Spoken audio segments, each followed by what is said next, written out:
where CAPPA has been organizing discussions around the topical issues that have to do with the nation. And this is one we feel has generated a lot of interest, both for and against. So deliberately we have in this room critical stakeholders in the education sector, members of NANS, Parents Teachers Association, saying that instead the Tinubu administration should sit down with experts to craft out intervention that will address infrastructure, remuneration, research, as well as bursaries to Nigerians. If you want to support indigent students, we are also using this as an opportunity, and that was I took on my friend from Lagos State, to remind the state governments that I, sitting down here, actually benefited from bursary when we were in those states. The subnationals can again, under our constitution, begin to look at how to provide for their indigent students. At a point in this country, it was almost becoming like competition. If Oyo State is paying 500, Lagos State will pay 1,000. If Oyo State is paying 20,000 for their medical students, and it was almost becoming like, something that we were expecting. I know some states in the north were even coming to poach medical doctors. They will finance their entire final year and they will take them. I know when Yobe State was doing that. So while we are also challenging the national government to again have a comprehensive, very honest, not pro capita, because this Student Loan Act is written from the coven of the World Bank and IMF. That is people focused, and we address the interests of the Nigerian people, particularly the indigent students. I just think we should take that up. Thank you. The result of this loan. Another thing is that, there are no modalities for how, it is just a vague provision. There are no modalities as to how students even receive the tuition fees. Are we talking about a yearly tuition fee? Are we talking about a tuition fee that covers all the academic session? What exactly is tuition fee when you say it? And when you say tuition fee, remember that students have to, search for accommodation.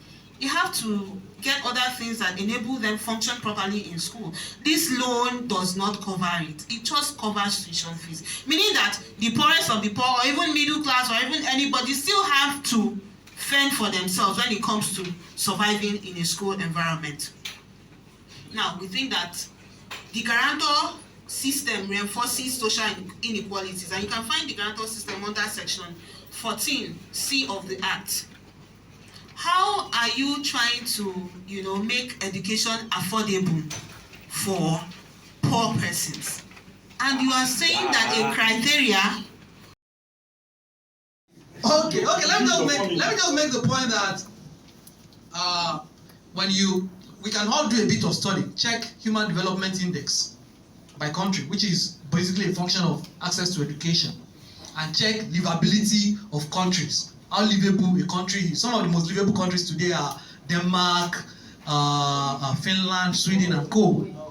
Norway and co. The Scandinavians, basically. So, please place them side by side. Get list of countries, Human Development Index, then the most livable countries. You will realize that countries with the highest Human Development Index are also the most livable countries.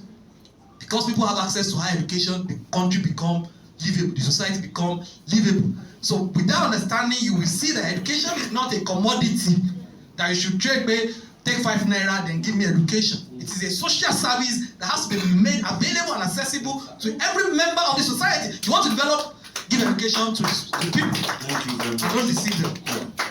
Thank you. Of ASU Lagos Zone. And I start by affirming unequivocally the continuous commitment of ASU to free and compulsory education at all levels. And again, let me say, I think we are not listening well. The title of the bill is "Hack Them Away from Education." Yeah, that is act them away from education. And let me commend you, a good work has been done. I've equally done some this thing, but there's nothing to add again because your CAPPA has actually done a very fantastic work on that. Then again, let me warn us. It is actually dangerous, and we condone most of this thing. But actually, why is it impossible for us to tell government they are wrong? Why must we always rationalize government inadequacies? Is it the business of civil society to run government? Do they have the capacity? The religious organization, are we saying, are they not part of the problem? Are they not part of the civil society? So let's get this issue right. Let's put the issue squarely where it is. Failure of governance. Simple shikena. Then again, we talk about public engagement. As there always be any, what we run is democratic authoritarianism. Pretense. Go to the so-called public hearings. It's a huge joke. I was at one representing the union about a month and a half ago. What do they call it? It's equally on third front. I think they wanted to put some people they have excluded there and things like that. The meeting was to start by 2 p.m. If you want to do a public hearing, I travel from Lagos to Abuja. They put it 2 p.m. It didn't start until 3:30.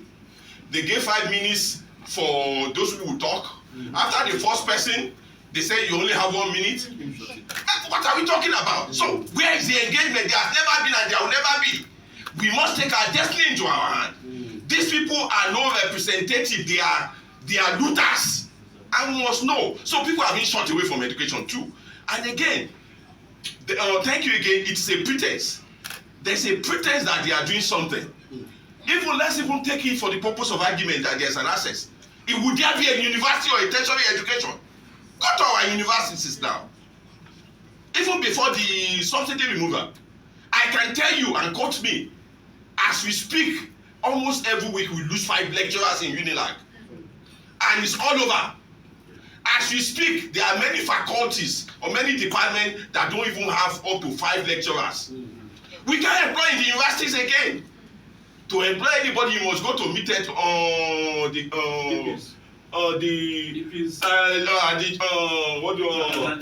accountant general and things like that. The universities are in shambles. So let them even have the loan for the purpose of argument. There will be no university. Universities are no longer, tertiary education are no longer globally competitive. So it is not about the loan. That is a second order issue. We are living leprosy. We are dealing with ringworm. Fund education, and it's a constitutional provision. This act is an illegality and is a way to subtract the constitutional responsibility of government. And they are not just doing it. You see, when you put a slave in government, it will only behave according to the dictate of the slave masters. Those who are ruling us are slaves. They are pandering to the dictates of IMF. And it has not just started.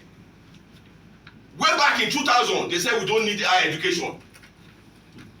The World Bank said it. It's in black and white. They said we should, and that is why. Do they study where do you anywhere?